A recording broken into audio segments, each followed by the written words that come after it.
Namaste and welcome to my channel. Myself Dibish, your maths teacher, Farji Vidyabadam Central School, Parashala. And this is your first time, please hit the subscribe button and also the notification bell to get notified whenever I post a new video on this channel. Once again, I welcome you all to our plus one mathematics class.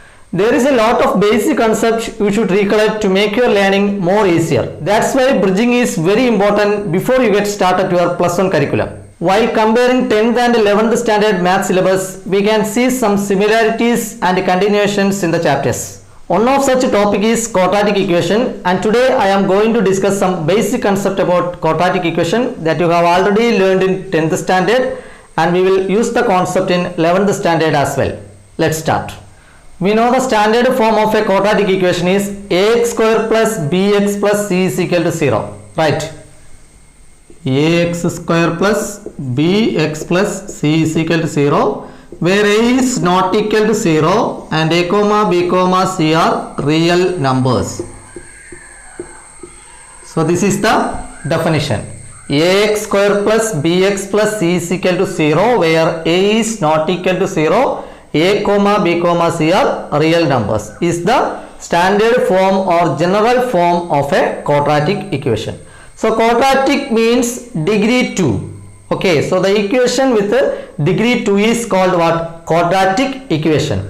If we write ax square plus bx plus c only, we can say it is a quadratic polynomial. Quadratic polynomial. So here it is a quadratic polynomial and it is a quadratic equation.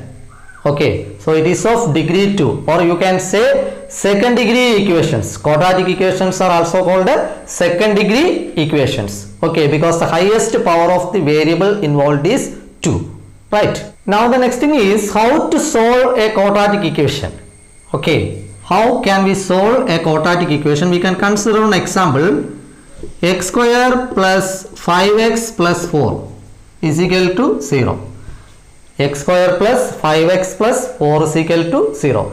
We know different methods to solve quadratic equation. You have already learned in 10th standard.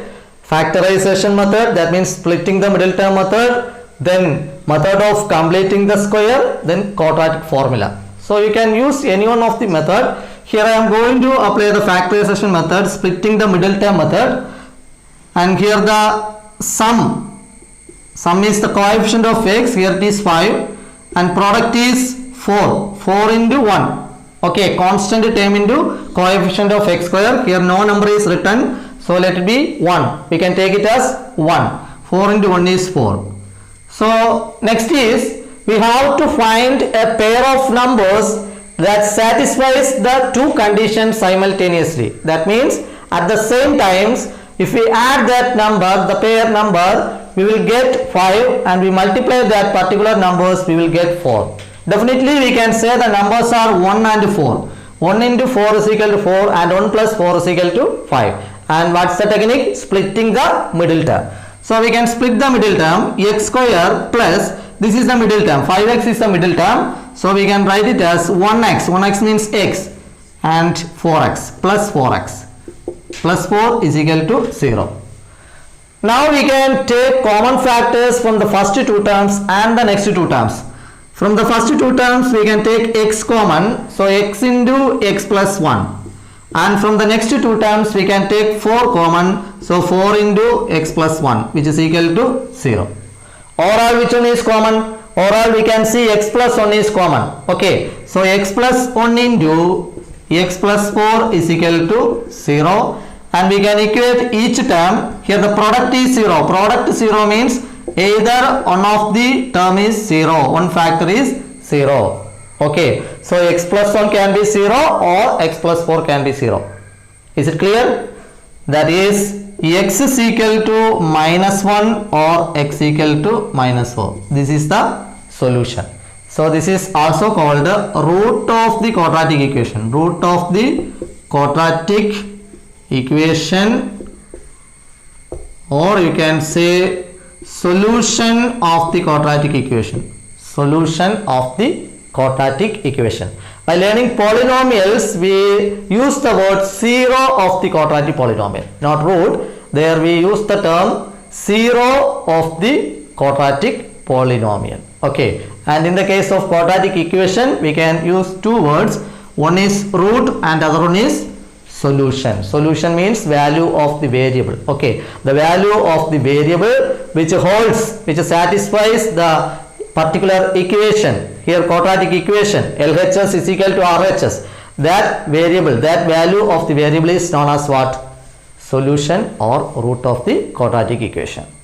And the same question we can solve using quadratic formula and the method of completing the square as well. Okay, we have another method, quadratic formula. Okay, quadratic formula.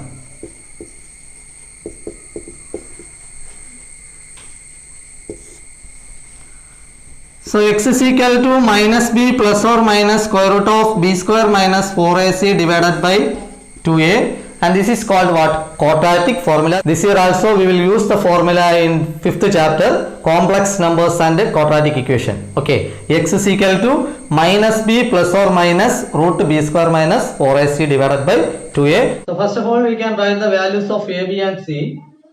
Here a is equal to 1, b is equal to 5 and c is equal to 4. So x equal to minus 5 plus or minus root of 5 square minus 4 into 1 into 4 divided by 2 into 1. That is x equal to minus 5 plus or minus root 25 minus 60 divided by 2. Minus 5 plus or minus root 9 divided by 2. That is minus 5 plus or minus 3 by 2. Okay. So minus 5 plus 3 divided by 2 or minus 5 minus 3 divided by 2.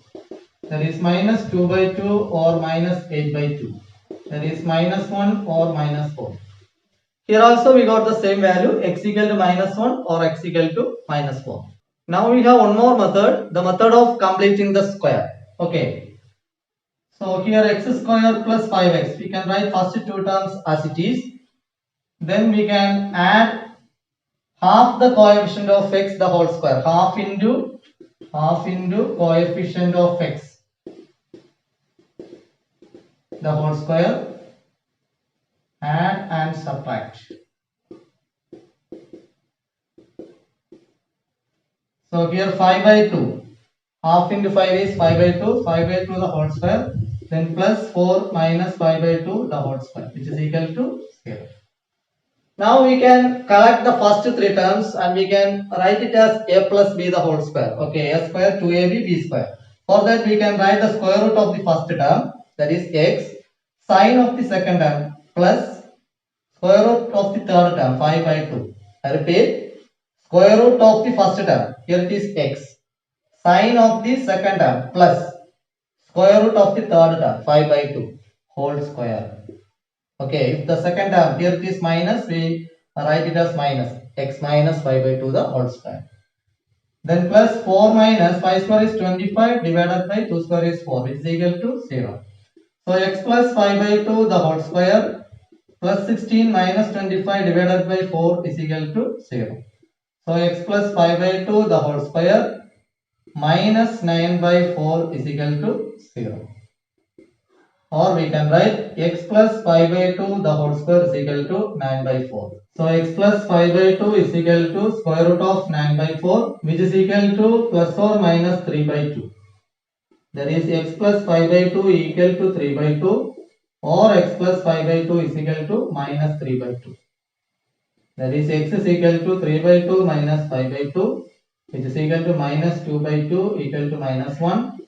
And here x equal to minus 3 by 2 minus 5 by 2 and which is equal to minus 8 by 2 which is equal to minus 4. So here also we get what? Same value, x equal to minus 1 or x equal to minus 4. So in each and every method we get the same answer. Okay. Next we shall discuss nature of roots of a quadratic equation. Okay. Before that we can discuss the term discriminant. Discriminant of a quadratic equation. We know the quadratic formula, x equal to minus b plus or minus square root of b square minus 4ac divided by 2a. So in this quadratic formula, the term b square minus 4ac, b square minus 4ac is called what? Discriminant of the quadratic equation, b square minus 4ac. Okay, because this discriminates the nature of the quadratic equation. The term b square minus 4ac discriminate the nature of roots of the quadratic equation. That's why it is known as what? Discriminant. It's clear? Okay. Three different situations can happen. First one is b square minus 4ac is equal to 0. And b square minus 4ac equal to 0 implies there will be two equal real roots. Two equal real roots. And the second one is b square minus 4ac is greater than 0, positive. Then there will be two distinct real roots. And the last one is, the third one is b square minus 4ac is less than 0, negative. Then there will be no real roots. Okay, the first two situations are possible in the set of real numbers that you have already learnt. And the third one is b square minus 4ac is less than 0. That means negative. Negative means in the radical sign one negative number occur. Therefore, what? There will be no real roots. And we know the concept, no negative number can be the square of any real number. I repeat, no negative number can be the square of any real number. So the situation is not possible in the set of what? Real numbers.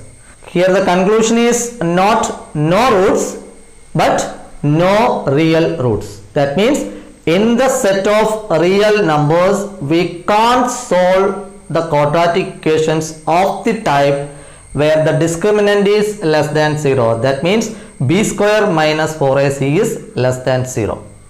And in some other system of numbers we can solve the quadratic equation. And that topic we will discuss in the 5th chapter of your 11th standard textbook. Complex numbers and quadratic equation is the chapter name that we will discuss later. So for that you have to know all the basic concept about what? The topic quadratic equation, especially the nature of root of the quadratic equation and the quadratic formula minus b plus or minus root b square minus 4ac divided by 2a. This situation we will discuss later in the 5th chapter. Okay, so today we have discussed some basic concept about quadratic equation. It will be very helpful in understanding the topic complex numbers and quadratic equation. So that's all for today. If you have any doubts, you can ask me in the comment section. Thanks for watching. Thank you.